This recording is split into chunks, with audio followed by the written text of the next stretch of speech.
Bram Stoker, Dracula.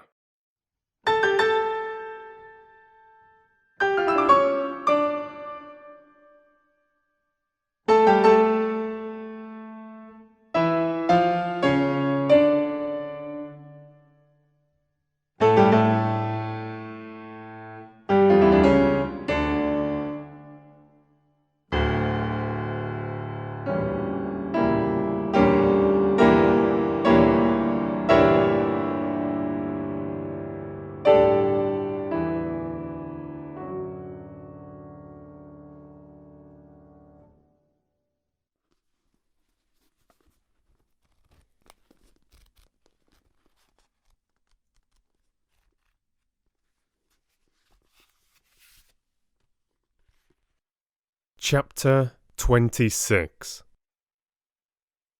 Dr. Seward's Diary, 29th of October. This is written in the train, from Varna to Garnett. Last night we all assembled a little before the time of sunset. Each of us had done his work as well as he could.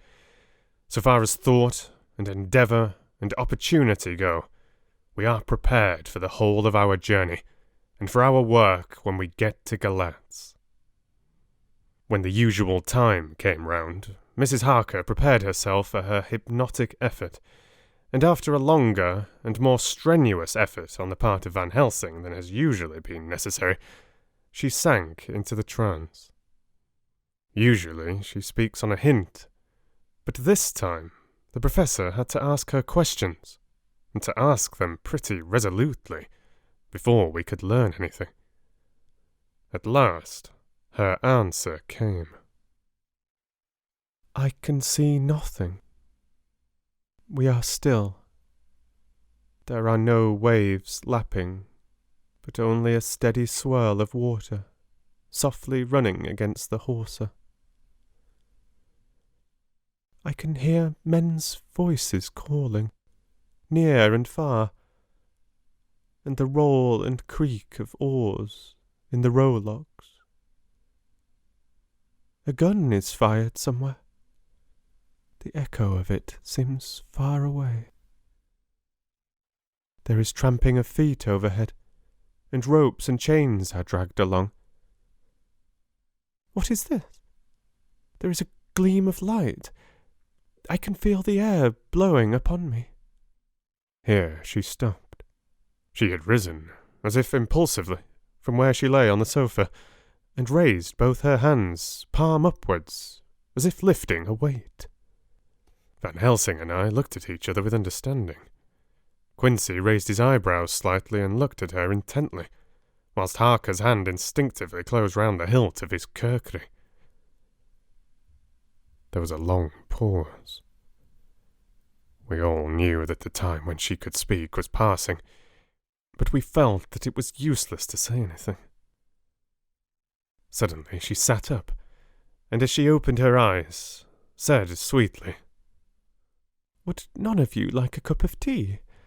You must all be so tired." We would only make her happy, and so acquiesced. She bustled off to get tea. When she had gone, Van Helsing said, "You see, my friends, he is close to land. He has left his earth chest, but he has yet to get on shore. In the night he may be hidden somewhere, but if he be not carried on shore, or if the ship do not touch it, he cannot achieve the land. In such case he can, if it be in the night, change his form and can jump or fly on shore as he did at Whitby. But if the day come before he get on shore, then, unless he be carried, he cannot escape. And if he be carried, then the customs may discover what the box contains. Thus, in fine, if he escape not on shore tonight or before dawn, there will be the whole day lost to him. We may then arrive in time, for if he escape not at night, we shall come on him in daytime, boxed up and at our mercy. For he dare not be his true self, awake and visible, lest he be discovered. There was no more to be said, so we waited in patience until the dawn, at which time we might learn more from Mrs. Harker.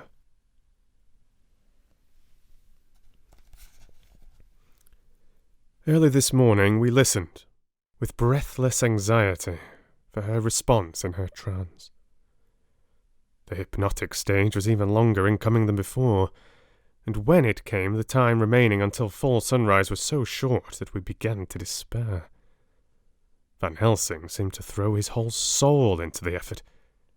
At last, in obedience to his will, she made reply. All is dark. I hear lapping water, level with me, and some creaking, as of wood on wood. She paused, and the red sun shot up. We must wait till tonight. And so it is that we are travelling towards Galatz, in an agony of expectation. We are due to arrive between 2 and 3 in the morning, but already at Bucharest we are 3 hours late, so we cannot possibly get in till well after sun-up. Thus we shall have 2 more hypnotic messages from Mrs. Harker. Either, or both, may possibly throw more light on what is happening.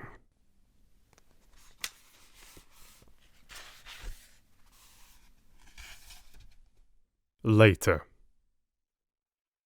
Sunset has come and gone. Fortunately, it came at a time when there was no distraction, for had it occurred whilst we were at a station, we might not have secured the necessary calm and isolation. Mrs. Harker yielded to the hypnotic influence even less readily than this morning. I'm in fear that her power of reading the Count's sensations may die away, just when we want it most. It seems to me that her imagination is beginning to work. While she has been in the trance hitherto, she has confined herself to the simplest of facts. If this goes on, it may ultimately mislead us. If I thought that the Count's power over her would die away equally with her power of knowledge, it would be a happy thought. But I'm afraid that it may not be so. When she did speak, her words were enigmatical. Something is going out. I can feel it pass me like a cold wind. I can hear, far off, confused sounds, as of men talking in strange tongues. Fierce, falling water, and the howling of wolves. She stopped, and a shudder ran through her, increasing in intensity for a few seconds, till, at the end, she shook as though in a palsy. She said no more, even in answer to the professor's imperative questioning. When she woke from the trance, she was cold and exhausted and languid, but her mind was all alert. She could not remember anything, but asked what she had said. When she was told, she pondered over it deeply, for a long time and in silence.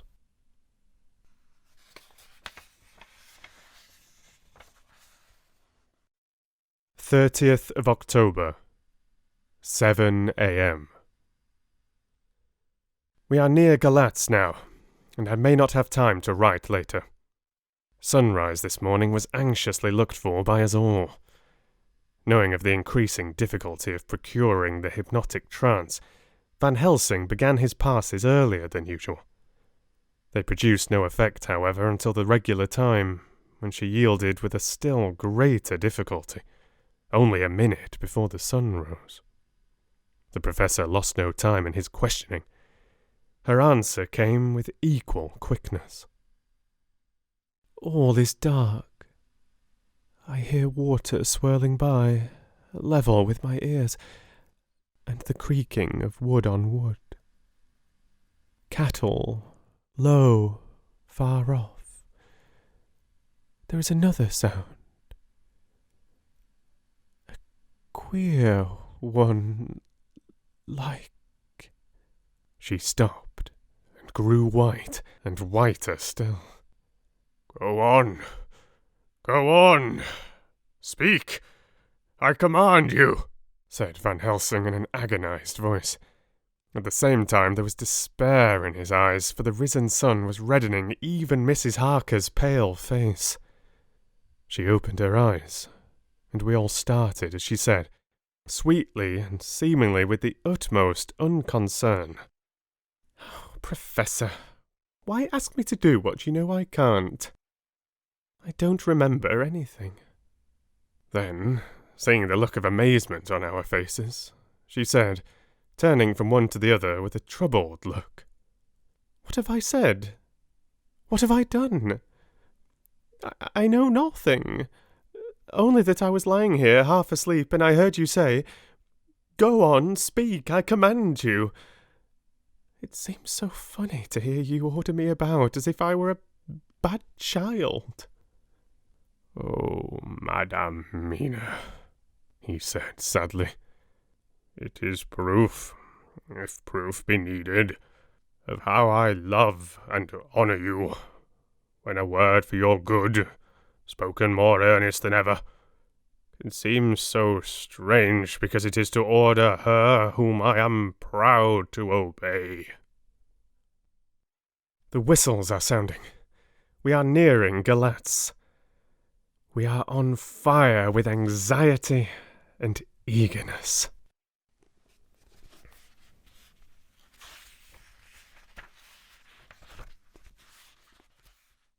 Mina Harker's Journal, 30th of October.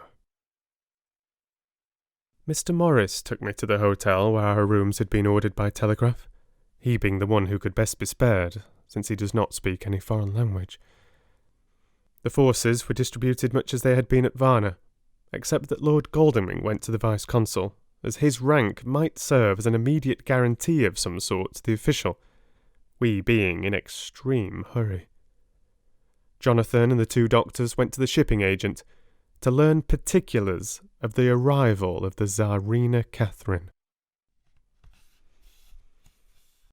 Later. Lord Godalming has returned. The consul is away, and the vice-consul sick, so the routine work has been attended to by a clerk. He was very obliging, and offered to do anything in his power.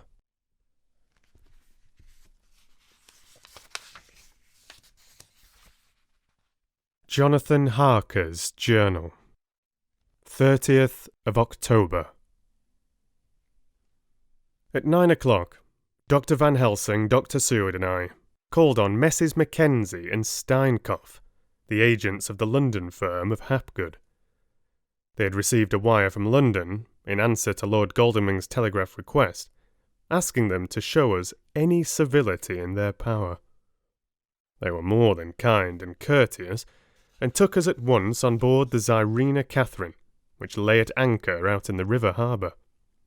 There was sat the captain, Donaldson by name, who told us of his voyage.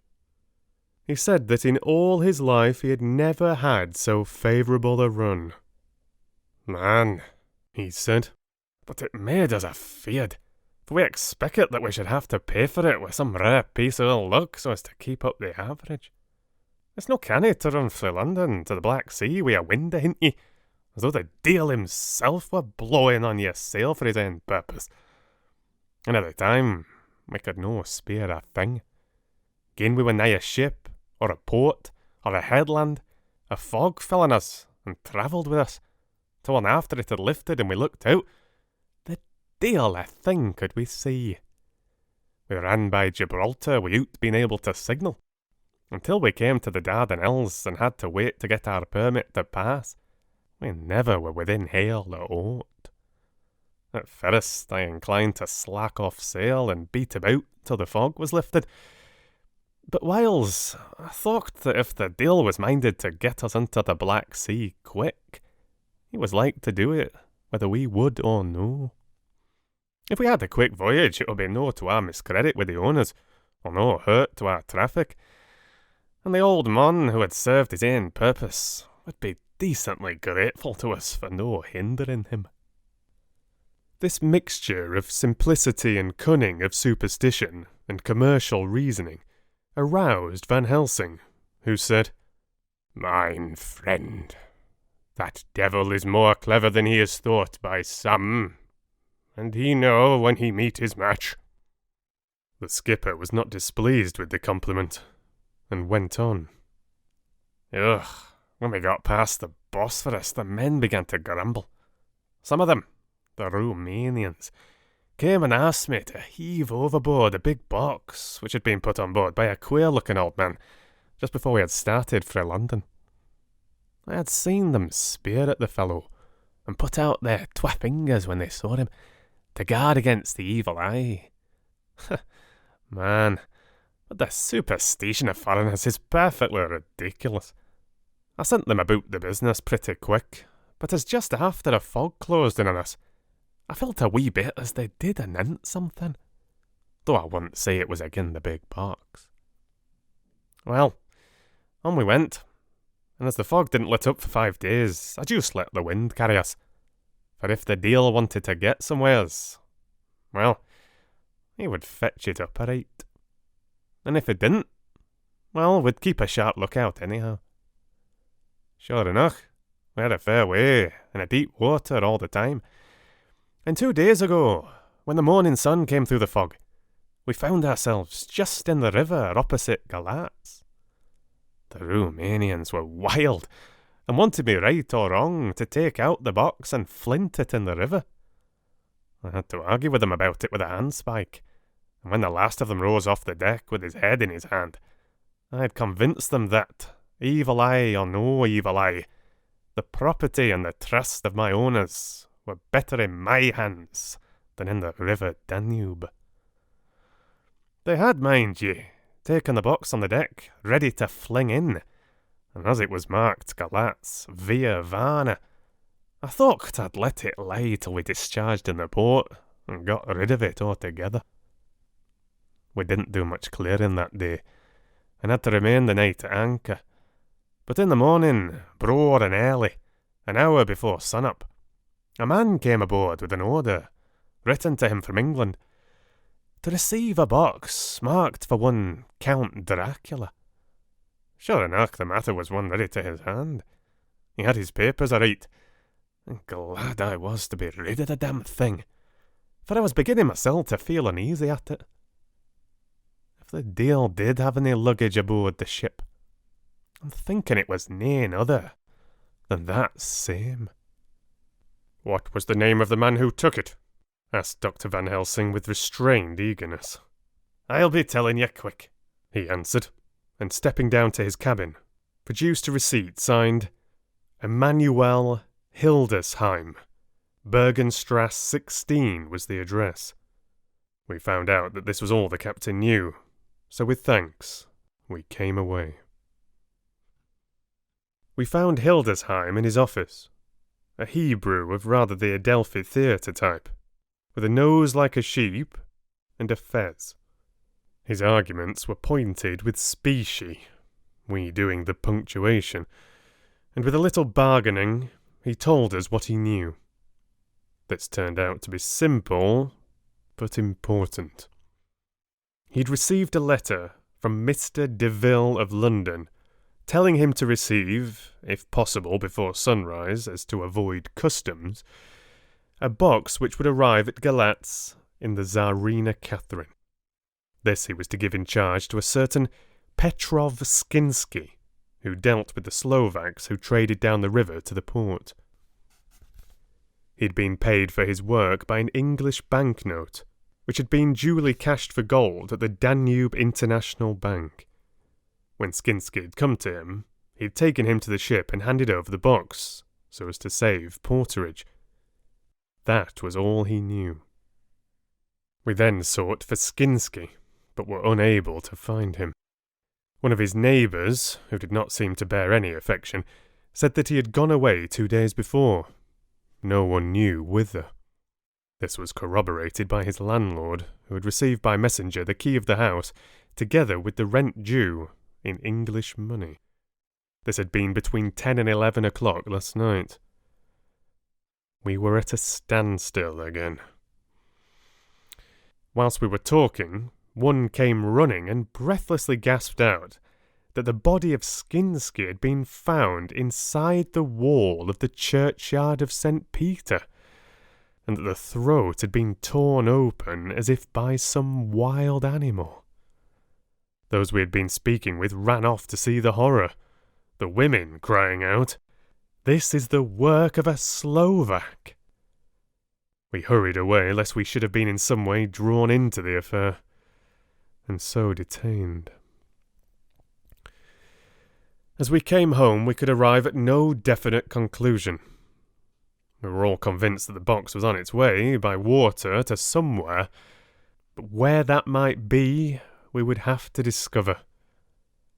With heavy hearts, we came home to the hotel, to Mina. When we met together, the first thing was to consult as to taking Mina again into our confidence. Things are getting desperate, and it is at least a chance, though a hazardous one. As a preliminary step, I was released from my promise to her.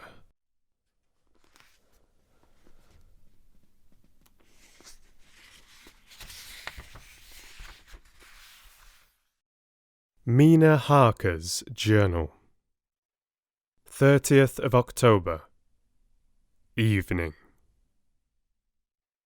They were so tired and worn out and dispirited that there was nothing to be done till they had had some rest. So I asked them all to lie down for half an hour whilst I should enter everything up to the moment. I feel so grateful to the man who invented the traveller's typewriter, and to Mr. Morris for getting this one for me. I should have felt quite astray doing the work if I had to write with a pen. It is all done. Poor dear Jonathan. What he must have suffered. What must he be suffering now? He lies on the sofa, hardly seeming to breathe, and his whole body appears in collapse. His brows are knit, his face is drawn with pain. Poor fellow. Maybe he is thinking, and I can see his face all wrinkled up with the concentration of his thoughts. Oh, if I could only help it all. I shall do what I can.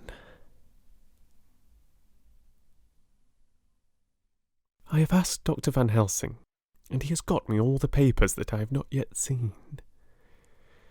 Whilst they are resting, I shall go over all carefully, and perhaps I may arrive at some conclusion.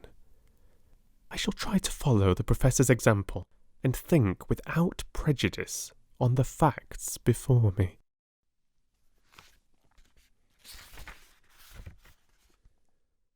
I do believe that under God's providence I have made a discovery. I shall get the maps and look over them. I am more than ever sure that I am right. My new conclusion is ready, so I shall get our party together and read it. They can judge it. It is well to be accurate, and every minute is precious. Mina Harker's Memorandum. Entered in her journal. Ground of inquiry. Count Dracula's problem is to get back to his own place. A. He must be brought back by someone. This is evident, for had he power to move himself as he wished, he could go either as man, or wolf, or bat, or in some other way. He evidently fears discovery or interference, in the state of helplessness in which he must be, confined as he is between dawn and sunset in his wooden box. B. How is he to be taken? Here, a process of exclusions may help us. By road, by rail, by water. 1. By road. There are endless difficulties, especially in leaving a city.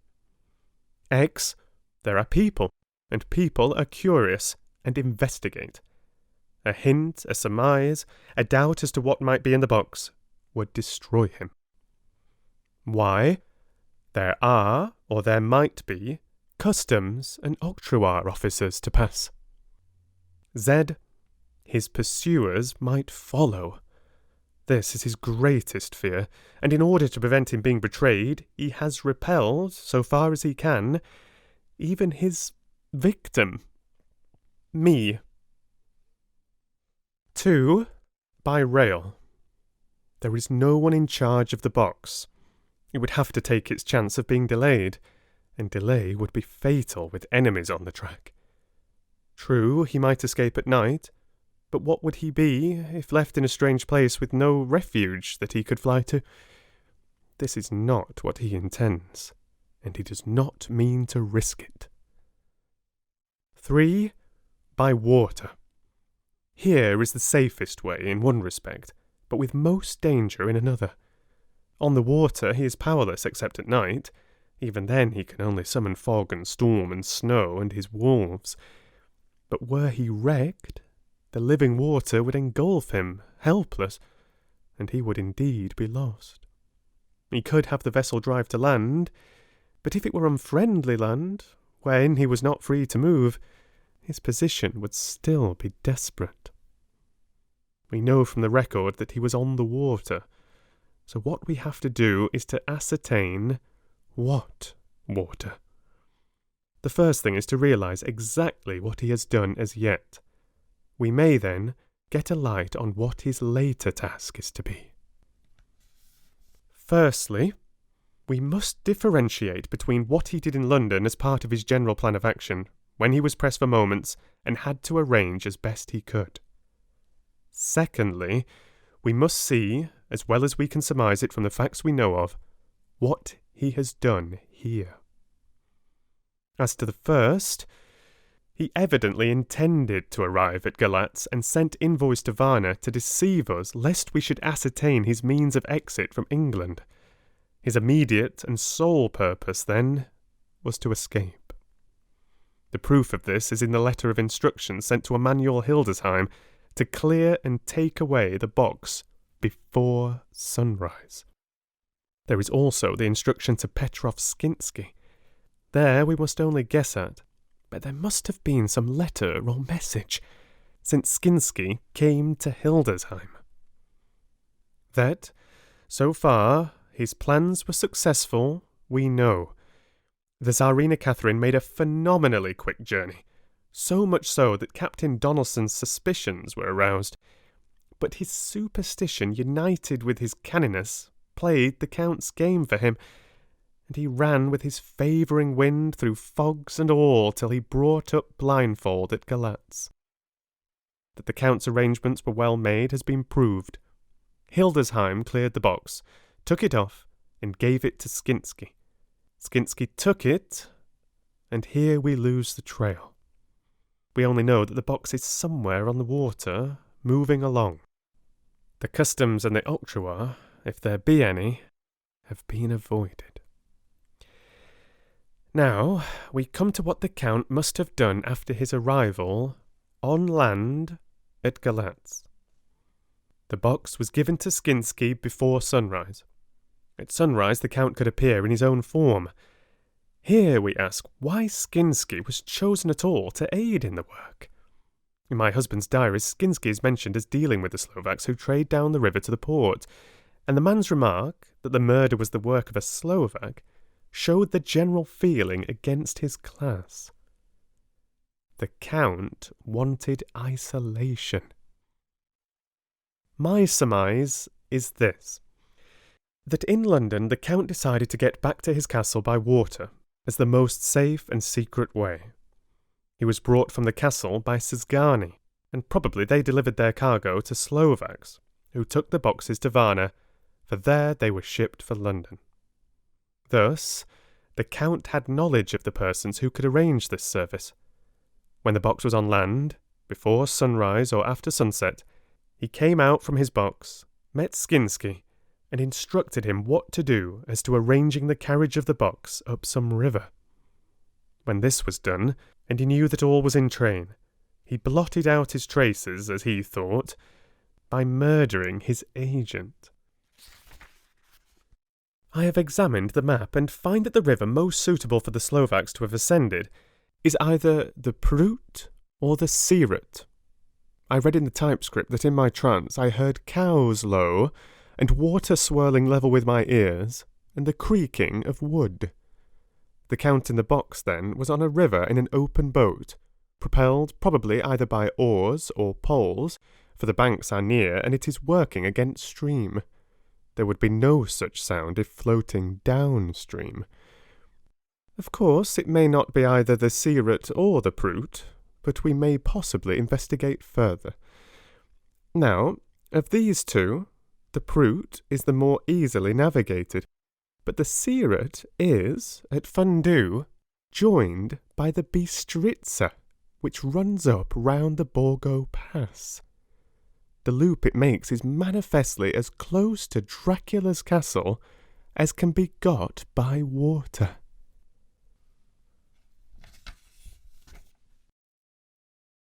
Mina Harker's Journal. Continued. When I had done reading, Jonathan took me in his arms and kissed me. The others kept shaking me by both hands, and Dr. Van Helsing said, "Our dear Madame Mina is once more our teacher. Her eyes have seen where we were blinded. Now we are on the track once again, and this time we may succeed. Our enemy is at his most helpless, and if we can come on him by day, on the water, our task will be over. He has a start, but he is powerless to hasten, as he may not leave his box lest those who carry him may suspect. For them to suspect would be to prompt them to throw him in the stream, where he perish. This he knows, and will not. Now, men, to our council of war, for here and now we must plan what each and all shall do." "I shall get a steam launch and follow him," said Lord Godalming. "And our horses, to follow on the bank, lest by chance he land," said Mr. Morris. "Good," said the Professor. "Both good, but neither must go alone. There must be force to overcome force, if need be. The Slovak is strong and rough, and he carries rude arms." All the men smiled, for amongst them they carried a small arsenal. Said Mr. Morris, "I have brought some Winchesters. They are pretty handy in a crowd, and there may be wolves. The Count, if you remember, took some other precautions. He made some requisitions on others that Mrs. Harker could not quite hear or understand. We must be ready at all points." Dr. Seward said, "I think I had better go with Quincy. We have been accustomed to hunt together, and we two, well armed, will be a match for whatever may come along. You must not go alone, Art. It may be necessary to fight the Slovaks, and a chance thrust, for I don't suppose these fellows carry guns, would undo all our plans. There must be no chances this time. We shall not rest until the Count's head and body have been separated, and we are sure that he cannot reincarnate." He looked at Jonathan as he spoke, and Jonathan looked at me. I could see that the poor dear was torn about in his mind. Of course he wanted to be with me, but then the boat service would, most likely, be the one which would destroy the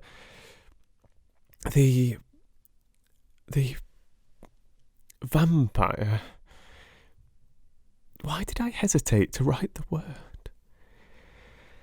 He was silent a while, and during his silence Dr. Van Helsing spoke. "Friend Jonathan, this is to you for twice reasons. First, because you are young and brave and can fight, and all energies may be needed at the last. And again, that it is your right to destroy him that which has wrought such woe to you and yours. Be not afraid for Madame Mina. She will be my care, if I may. I am old. My legs are not so quick to run as once, and I am not used to ride so long, or to pursue as need be, or to fight with lethal weapons. But I can be of other service. I can fight in other way. And I can die, if need be, as well as younger men. Now let me say that what I would is this. While you, my Lord Godalming, and friend Jonathan, go in your so swift little steamboat up the river, and whilst John and Quincy guard the bank where perchance he might be landed, I will take Madame Mina right into the heart of the enemy's country. Whilst the old fox is tied in his box, floating on the running stream whence he cannot escape to land, where he dares not raise the lid of his coffin box lest his Slovak carriers should in fear leave him to perish. We shall go in the track where Jonathan went, from Bistritz over the Borgo, and find our way to the castle of Dracula. Here, Madame Mina's hypnotic power will surely help, and we shall find our way, all dark and unknown otherwise, after the first sunrise, when we are near that fateful place. There is much to be done, and other places to be made sanctify, so that that nest of vipers may be obliterated. Here Jonathan interrupted him hotly. Do you mean to say, Professor Van Helsing, that you would bring Mina, in her sad case, and tainted as she is with that devil's illness, right into the jaws of his death trap? Not for the world! Not for heaven or hell! He became almost speechless for a minute, and then went on. Do you know what the place is? Have you seen that awful den of hellish infamy, with the very moonlight alive with grisly shapes, and every speck of dust that whirls in the wind a devouring monster in embryo? Have you felt the vampire's lips upon your throat? Here he turned to me, and as his eyes lit on my forehead, he threw up his arms with a cry. Oh my God! What have we done to have this terror upon us? And he sank down on the sofa in a collapse of misery. The professor's voice as he spoke in clear, sweet tones, which seemed to vibrate in the air, calmed us all. Oh, my friend, it is because I would save Madame Mina from that awful place that I would go. God forbid that I should take her into that place. There is work, wild work, to be done there, that her eyes may not see. We men here, all save Jonathan, have seen with their own eyes what is to be done before that place can be purified. Remember that we are in terrible straits. If the Count escape us this time, and he is strong and subtle and cunning, he may choose to sleep him for a century, and then, in time, our dear one, he took my hand, would come to him to keep him company, and would be as those others that you, Jonathan, saw. You have told us of their gloating lips. You heard their ribald laugh as they clutched the moving bag that the Count threw to them. You shudder, and well may it be. Forgive me that I make you so much pain, but it is necessary. My friend, Is it not a dire need for the which I am giving, if need be, my life? If it were that anyone went into that place to stay, it is I who would have to go, to keep them company." "Do as you will," said Jonathan, with a sob that shook him all over. "We are in the hands of God."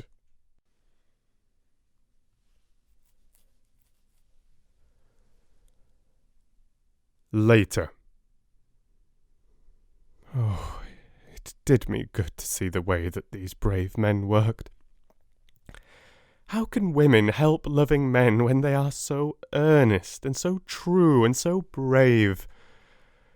And too, it made me think of the wonderful power of money. What can it not do when it is properly applied? And what might it do when basely used?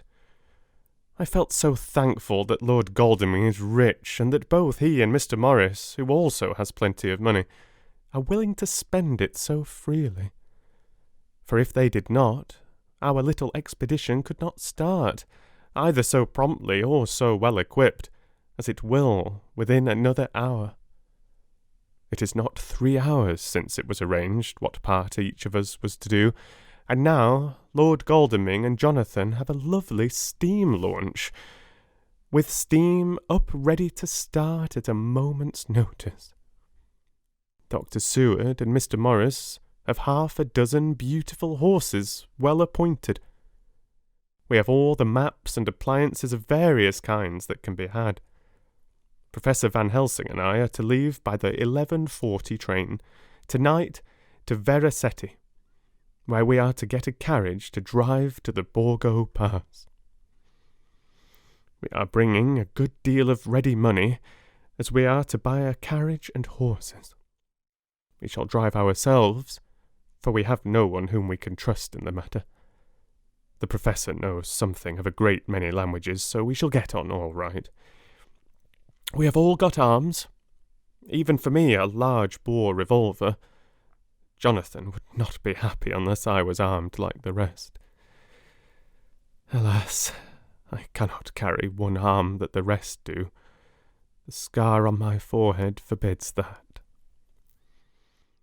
Dear Dr. Van Helsing comforts me by telling me that I am fully armed as there may be wolves. The weather is getting colder every hour, and there are snow flurries which come and go as warnings. Later. It took all my courage to say goodbye to my darling. We may never meet again. Courage, Mina. The Professor is looking at you keenly. His look is a warning. There must be no tears now, unless it may be that God will let them fall in gladness.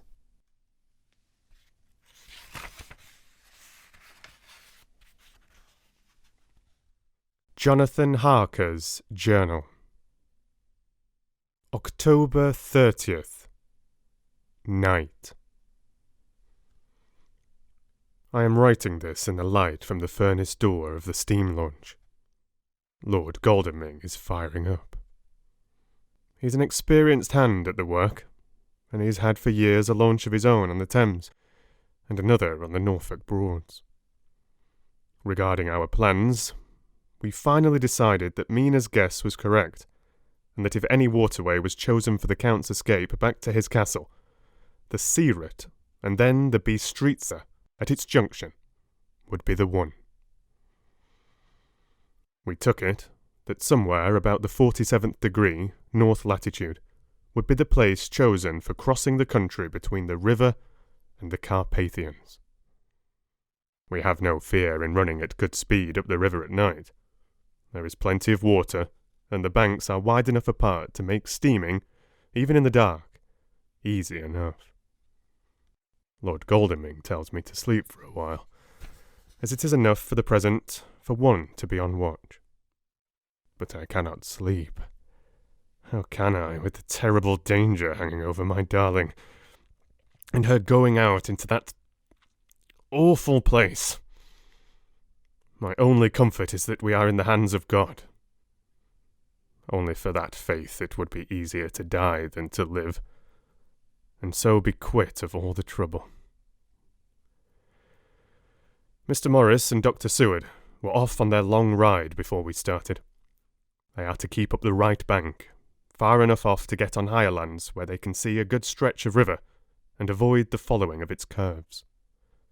They have, for the first stages, 2 men to ride and lead their spare horses, 4 in all, so as to not excite curiosity.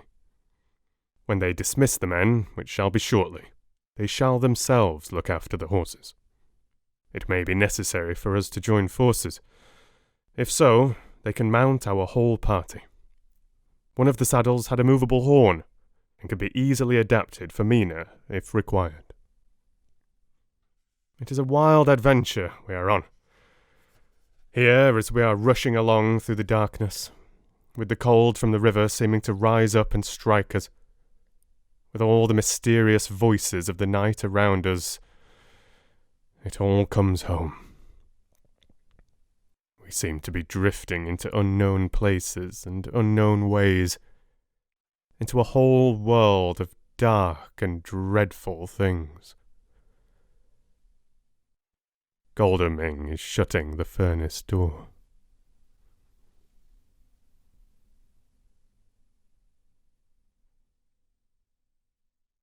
October 31st.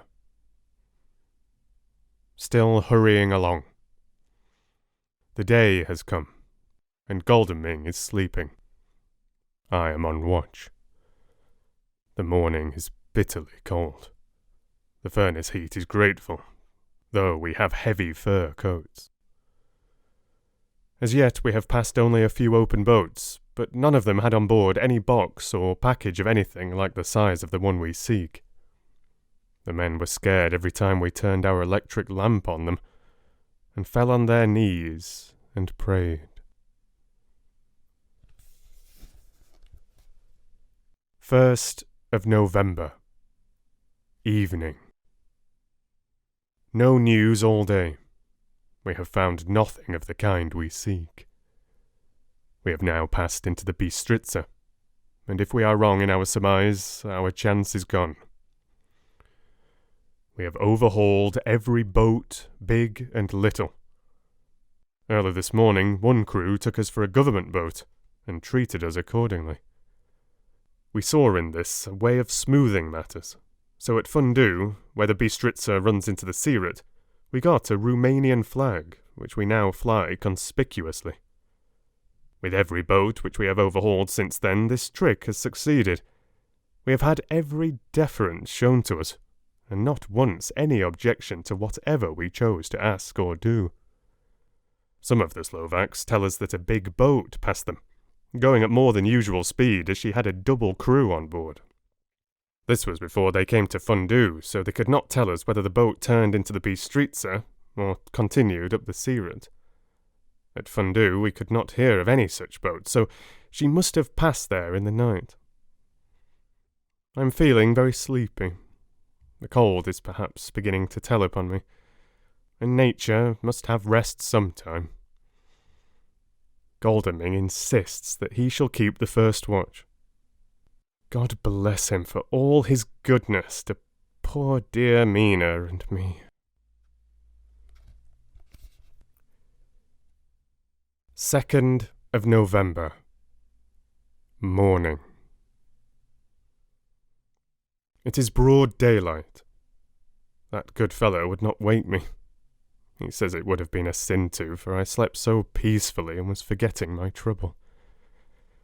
It seems brutally selfish of me to have slept so long and let him watch all night. But he was quite right.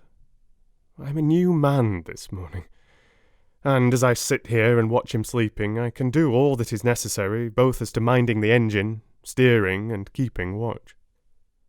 I can feel that my strength and energy are coming back to me.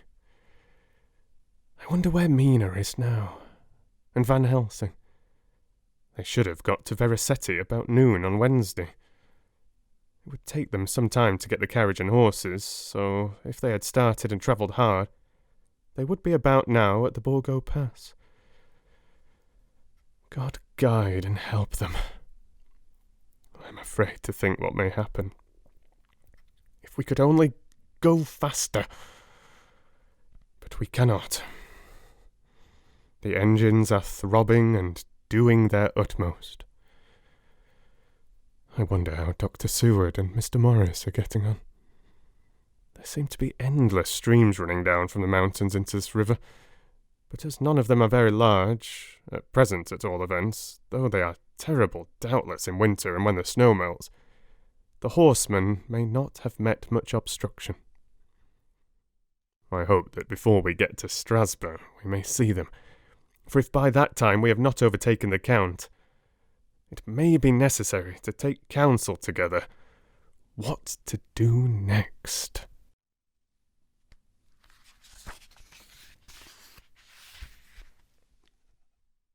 Dr. Seward's Diary, 2nd of November. 3 days on the road. No news, and no time to write it if there had been, for every moment is precious. We have had only the rest needful for the horses, but we are both bearing it wonderfully. Those adventurous days of ours are turning up useful. We must push on. We shall never feel happy till we get the launch in sight again. 3rd of November. We heard at Fundu that the launch had gone up the Bistritza.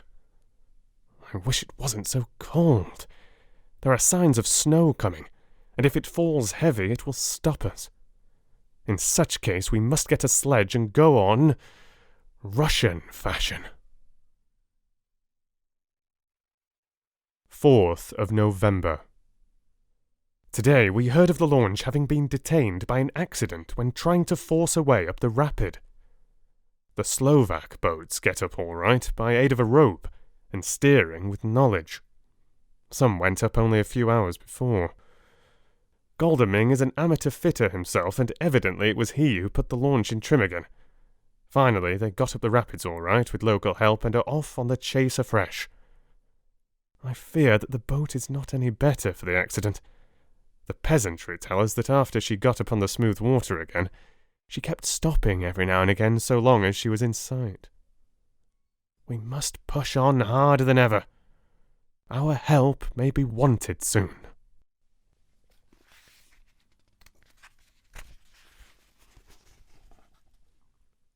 Mina Harker's Journal, 31st of October. Arrived at Vericeti at noon.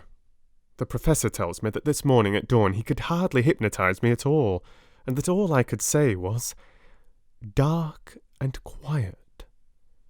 He is off now buying a carriage and horses. He says that he will later on try to buy additional horses, so that we may be able to change them on the way. We have something more than 70 miles before us. The country is lovely and most interesting. If only we were under different conditions, how delightful it would be to see it all.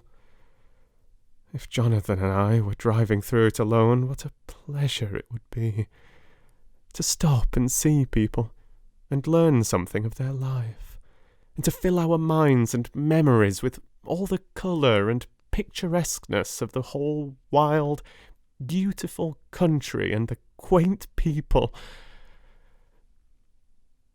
But alas!